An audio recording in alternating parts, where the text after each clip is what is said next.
दोस्तों, मन मस्तिष्क आत्मा के क्रम में हम धारणाओं पे बात कर रहे थे और कल हमने सारे समाधान के साथ में बात खत्म की थी। पर एक दो चीजें मैं आज फिर अपडेट करना चाहता हूं आपको कि जिससे हमारी चीजें और इम्प्रूव हो सकती हैं। धारणाएं क्या और भी चीजें उसके अंतर्गत आती है, तो वो हम इम्प्रूव कर सकते हैं।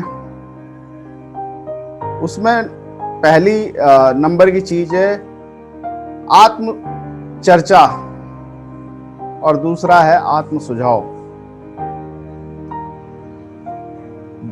जब हम दिमाग से तर्क करते हैं, जब भी हम दिमाग से तर्क करते हैं तो चीजें हमें लॉजिकल दिखाई पड़ती हैं। लॉजिकल कई चीजें ठीक हो सकती हैं, लेकिन कहते हैं ना, दिल कुछ कहता है। दिमाग तो कह रहा है ये बहुत अच्छी बिल्डिंग है, पर मन कहता है इतनी बड़ी बिल्डिंग हो नहीं सकती यार, कुछ इसमें लोचा है। तो जब ऐसी स्थिति आती है कि आंखों को अच्छा दिखाई दे रहा, कानों को अच्छा सुनाई पड़ रहा, कई लोग ना शो अप करते हैं। कई बार हम लोगों की गाड़ी देख के उनका अनुमान लगाने लगते हैं, क्योंकि दिमाग ऐसे ही करेगा। उसको जो दिखता है उसको लगता है यार इसके पास हमसे बड़ी गाड़ी है, हमसे अच्छे कपड़े पहने हैं, हमसे अच्छा बोल रहा है, तो ये व्यक्ति हमसे काफी बेहतर है। पर कई बार मन कहता है कि ये व्यक्ति मुझे कुछ अजीब सा लग रहा है, कुछ मतलब समझ नहीं आ रहा। तो जो मन कहता है ना, उस पर ध्यान देने की जरूरत है। अक्सर हम ध्यान नहीं देते और धोखा खाते हैं। अक्सर हम अपने दिल की बात नहीं सुनते, और बहुत सारे समय मैंने ये देखा कि लोग इसमें धोखा खाते हैं। हमने भी खाए। हमने अपने दिल की बात नहीं सुनी। जो सामने दिख रहा था हमने उसे सच माना, जो सुन रहे थे उसे सच माना, और हम उस पे चले। तो कई बार हमने दिल की बात नहीं सुनी। तो जब ऐसी स्थिति आए,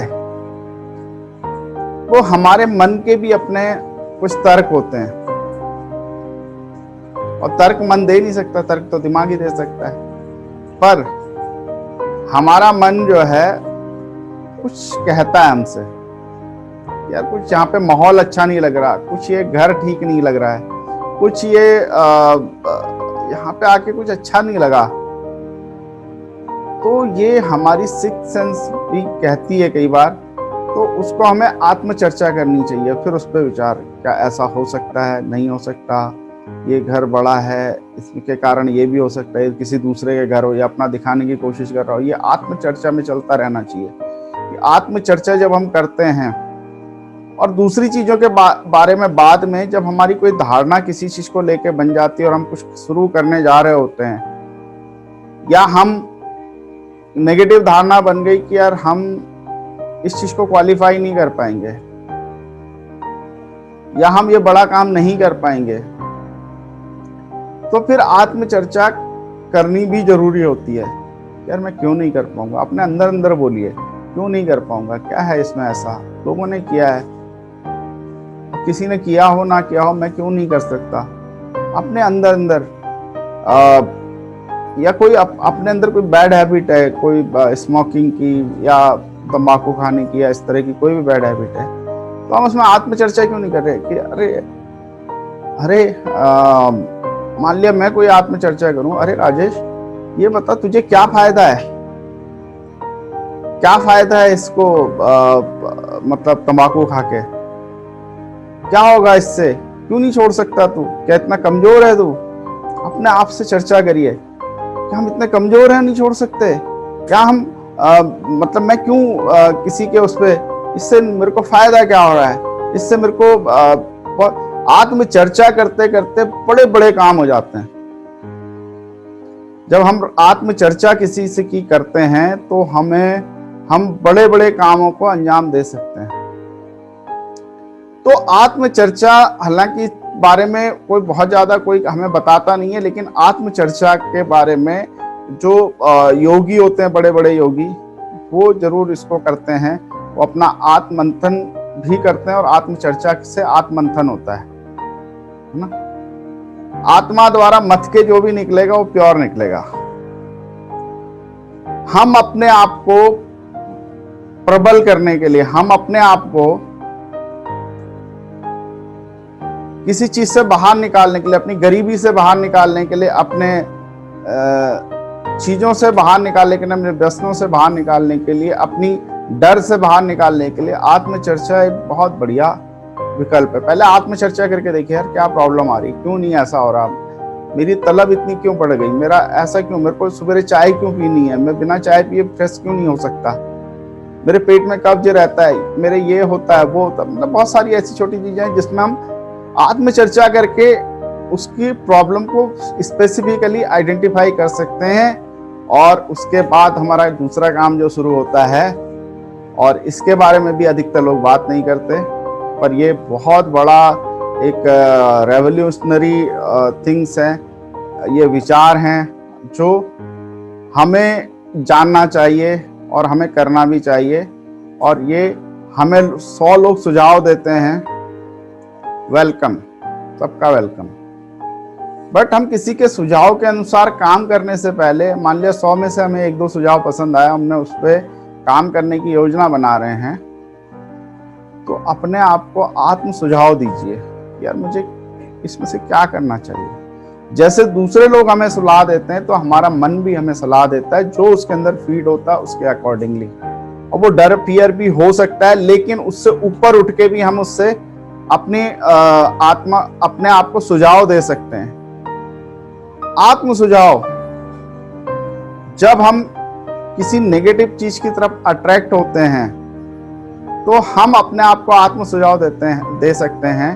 कि जैसे मान लिया मैं अपने आप को आत्म सुझाव दूं, राजेश अरे यार यहाँ तो नहीं जाना चाहिए, अच्छा रास्ता नहीं है, मैं ऐसा क्यों जा रहा हूँ, मैं इधर क्यों ऐसा कर रहा हूँ। तो हमेशा अपने आप को आत्म सुझाव दे के खुद को दूसरे से सलाह लेने के बदले आत्मा से सलाह लीजिए, बहुत काम की होती है। कई बार अपने आप को कि व्यसनों से बाहर निकालने के लिए इस चीज को, या खराब आदतों से अपनी बाहर निकलने के लिए इस तरीके को बहुत बड़े बड़े लोग अपनाते हैं, और वो प्रायः अगर ये तरीका सीख जाते हैं आत्म सुझाव देने का, तो वो डेफिनेटली एक बहुत बड़ा वो क्रिएट करते हैं, उनको वो अपनी आदतों से बहुत जल्दी बाहर आते हैं। तो हमेशा आत्म सुझाव देना है। जैसे मान लिया कि मैं ड्रिंक करता हूं और मैं उससे बाहर नहीं आ पा रहा हूं, तो आत्म सुझाव फिर दीजिए, अरे ऐसा करके क्या होगा, नेगेटिव सुझाव, लेकिन उसमें नेगेटिव वर्ड्स नहीं होने चाहिए, है ना। जैसे मान लिया मैं सिगरेट छोड़ना चाहता हूं, तो मुझे ये नहीं सुझाव देना अपने आप को कल से यार सिगरेट छोड़नी है, ये नहीं, ठीक है ना। विपरीत सुझाव देना है, जैसे मैं आज से अभी से क्यों पीऊं, मैं सिगरेट पीने से मुझे क्या फायदा, मैं अपनी हेल्थ को अच्छा करूंगा, मैं अपने आज ऐसा करके देखूंगा, ऐसा करके यार एक बार देखता हूं कि 4 लोग सिगरेट पी रहे हैं, उनके बीच में खड़ा होकर मुझे तलब लगती है, तो मैं अपने आप को कैसे कंट्रोल कर सकता हूं। आत्म सुझाव दीजिए कि यार यहाँ पे ऐसा ऐसा हो रहा है, और मैं यहाँ पे खड़े होकर देखता हूँ कि मैं कितने देर तक अपने आप को रोक पाता हूँ। अपने आप को आत्म सुझाव दीजिए कि 6 दिन तक, आज यार मैं चलो 4 दिन के लिए मैं एक रेजोल्यूशन लेता हूँ और अपने आप पे कंट्रोल करके रखता हूँ कि मैं इस चीज से बाहर निकलूंगा, मैं अपनी सेहत पे ध्यान दूंगा, और उसके लिए मुझे सिगरेट को अवॉइड करना है। 1 महीने के लिए, 5 दिन के लिए, 6 दिन के लिए, 7 दिन के लिए सुझाव देना शुरू करिए, और वो सुझाव देते देते एक दिन आप देखेंगे कि आपके मन के वो सारी चीजें जो हैं, धीरे धीरे जो बैड हैबिट्स हैं, वो आत्म सुझाव के द्वारा, क्योंकि आत्म सुझाव देना बड़ा कठिन होता है। आप अपने आप से जब बात कर रहे होते हैं तो आप सच्चे होते हैं। हम कई बार दूसरे के आगे अपनी इमेज का ध्यान रखते हैं, और वो सारी बातें उनसे नहीं कह सकते, और कहनी भी नहीं चाहिए कि किसी के आगे हम अपनी सारी सच बातें नहीं बता सकते। हम दूसरों के सामने इस तरह से बातों को प्रकट करते हैं कि कहीं उसमें मेरा एक्सक्यूज भी छुपा हो, उसको जस्टिफाई करते हैं हम दूसरे आदमी को। कोई कहता है तुम्हें किसी को कि भाई अच्छा यार तुम ड्रिंक छोड़ क्यों नहीं देते, तो वो बड़े उसमें टाल के बताते यार मैं बहुत कोशिश की, ऐसा भी हुआ, मेरे को बहुत टेंशन रहता है, मेरे को पीनी पड़ती है, मेरे को नींद नहीं आती, तो 10 तरह के उसको ऐसी चीजें जस्टिफाई करेंगे उसे। बट भैया खुद को जस्टिफाई करोगे? खुद को क्या आप जस्टिफाई कर सकते हैं? तो आत्म सुझाव जब आप देंगे तो क्या कहेंगे? मैं अपने आप को आत्म सुझाव दूंगा, मैं कहूंगा राजेश क्या तो इतना कमजोर है कि तू इस आदत से बाहर नहीं निकल सकता? अरे तुझे तो दुनिया में आके बहुत बड़े बड़े काम, ईश्वर ने तुझे इतना छोटा थोड़ी बनाया, तुझे तो बहुत बड़ा बनाया, तुझे बहुत बड़े बड़े काम करने आज की डेट में जाके तू इस छोटी सी आदत से बाहर नहीं निकल सकता। क्या कर रहा है तू? क्यों आया तू दुनिया में? क्या दारू पीने के लिए आया? क्या क्यों आया दुनिया में? क्या ये बुरे काम करने के लिए आया, बुरी आदतें पालने के लिए आया? अरे तेरे को तो बहुत कुछ अच्छा करना है, तूने तो लोगों को ड्राइव करना है, तूने लोगों को दिशा देनी है जिंदगी में, और तू बैठ के छोटे छोटे काम से बाहर नहीं निकल पा रहा, तो कैसे दिशा देगा तू किसी को? और जब हम आत्म चर्चा करते हैं और आत्म सुझाव देते हैं, चलो आज से यार नहीं करते, खैर नो शब्द तो खराब है, चलो आज से इससे बाहर निकलने की शुरुआत करते हैं, आज ऐसा करके देखते हैं कि आज का दिन हम कुछ नहीं करेंगे, सारे अच्छे अपने ऐसे काम करेंगे सारे जो स्वास्थ्य को अच्छा है, स्वास्थ्य को खराब करने वाला कोई काम, उन कामों को अवॉइड करेंगे और अच्छे काम अपने जीवन में उतारेंगे आज के दिन में। और जब आप अपने आप को सुझाव देते हो ना, तो फिर अपने आप से कैसे झूठ बोलोगे? शाम तक अगर आप वो चीजें नहीं कर पाए तो आपको कहीं ना कहीं अपनी कमजोरी पकड़ में आएगी, आप उस पर काम कर सकते हो, उसको मजबूत कर सकते हैं। इच्छा शक्ति में मान लिया कमजोरी आपको नजर आई, तो आपको ये लगेगा कि हाँ यार मेरे को अपनी इच्छा शक्ति के लिए काम करना है। फिर उसके बहुत सारे तरीके हैं, बहुत सारे यूट्यूब में भी बहुत सारी चीजें बड़ी अच्छी किताबें पढ़ी है, वो सब करके वो बताएंगे आप अपनी इच्छा शक्ति को प्रबल कैसे किया जा सकता है। और छोटे छोटे लक्ष्य लेके उन पर विजय प्राप्त करके, एक एक दिन के लक्ष्य लेके उन पर विजय प्राप्त करेंगे, आप देखेंगे आपकी जिंदगी में बड़े बड़े लक्ष्य बहुत आसान हो जाएंगे। अगर हमें जीतने की आदत ऐसी ही पड़ती है ना, पहले छोटी चीज, जब कोई बड़ी टीम होती है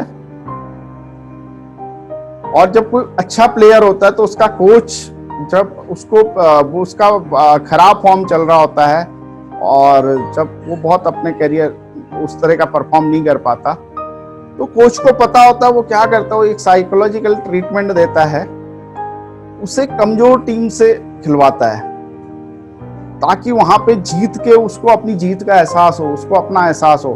और जब आपने देखा होगा कि बड़ी क्रिकेट टीमों में जब लोगों को जगह नहीं मिलती तो रणजी ट्रॉफी वगैरह खेलते हैं, जब नेशनल टीम में जगह नहीं मिलती तो वहां पे खेल के ज्यादा रन स्कोर करते हैं, वो उनका कॉन्फिडेंस बढ़ता है। विजय प्राप्त करके निश्चित रूप से आपके कॉन्फिडेंस हर चीज में, तो अपने छोटी छोटी चीजों पे मतलब आज मैं इस चीज पे विजय प्राप्त करूंगा, छोटी विजय प्राप्त। जब जीतने की आदत पड़ती है तो ये आदत आपके अंदर समा जाती है, अंदर समा जाती है। जब आपको आदत पड़ गई तो लक्ष्य छोटा हो या बड़ा, जीतने की आदत तो होनी चाहिए। और इन सब चीजों से जीतने की आदत हमें धीरे धीरे पड़ती है। लक्ष्य शुरू में बड़े रखे और अगर नहीं जीत पाए तो हमें थोड़ा सा वो नर्वसनेस कि यार मैं तो कर ही नहीं, हमारे अंदर थोड़ा धारणाएं बनने लगती है, हम कभी नहीं कर सकते। लेकिन अगर हम ये छोटी टेक्निक अपनाएं, छोटे छोटे विजय प्राप्त करें कि आज मैं एक पेज लिखूंगा, मतलब अगर आपका इच्छा शक्ति अभी मजबूत नहीं हो पा रही तो पहले छोटे छोटे कामों में विजय प्राप्त करें कि आज यार मैं थोड़ा सा टाइम पे ऑफिस जाऊंगा, मैं आज थोड़ा सा ये करूंगा, आज मैं थोड़ा सा कुछ और करूंगा, है ना। तो छोटे कामों पे पहले विजय प्राप्त करिए, धीरे धीरे करके बड़े काम अपने आप हो जाएंगे। और मैं आज यहीं पे विराम देता हूँ। एक चीज पे और मैं कल चर्चा करूंगा, फिर इस टॉपिक को से आगे चलेंगे। मन मस्तिष्क आत्मा को भी कल कंक्लूड करने की कोशिश करेंगे, है ना। तो इसमें ये आत्म चर्चा, आत्म सुझाव, ये दो चीज आप करेंगे तो आप, मैं गारंटी करता हूं कि इसका तरीका अगर आप सीख लेंगे तो आप अपने किसी भी आदत से, किसी भी धारणा से, किसी भी आपके लिमिटेशन से आप निश्चित रूप से बाहर निकलेंगे और बहुत जल्दी। और ये पक्का तरीका है बाहर निकलने का।